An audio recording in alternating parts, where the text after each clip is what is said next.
La première loi de Mendel stipule que les allèles d'un caractère donné se répartissent aléatoirement lors de la formation des gamètes. Voyons plus en détail l'application de cette loi.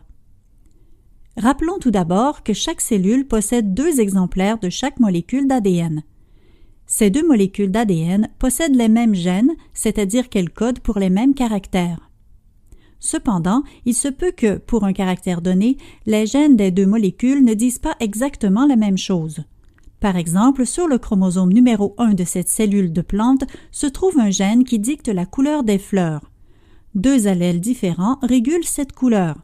L'allèle grand V, pour la couleur violette, est dominant, tandis que l'allèle petit v, pour la couleur blanche, est récessif.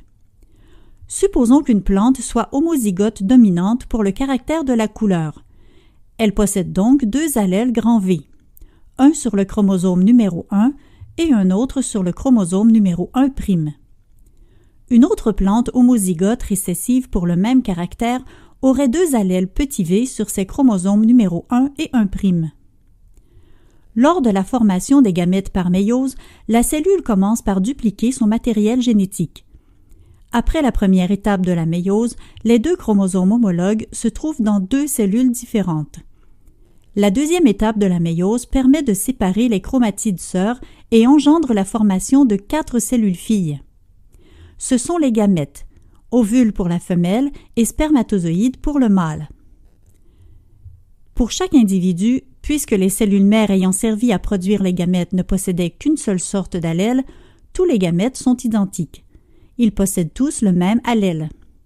Lors de la fécondation, les gamètes s'unissent et engendrent un organisme hybride, c'est-à-dire possédant 2 allèles différents pour un caractère donné. Supposons maintenant qu'un organisme hybride soit croisé avec un autre organisme hybride. Puisque chaque individu possède 2 allèles différents, les gamètes produits seront également différents. Pour évaluer les chances de rencontre entre les différents gamètes et les résultats des croisements possibles, on place les gamètes dans une grille nommée échiquier de Punnett. Les gamètes mâles sont placés en haut, tandis que les gamètes femelles sont placées dans la colonne gauche de l'échiquier. Comme on peut le voir ici, lorsque nous croisons 2 individus hétérozygotes, les chances d'obtenir des descendants aux fleurs violettes sont de 3 sur 4, alors que celles d'obtenir des descendants aux fleurs blanches sont de 1 sur 4.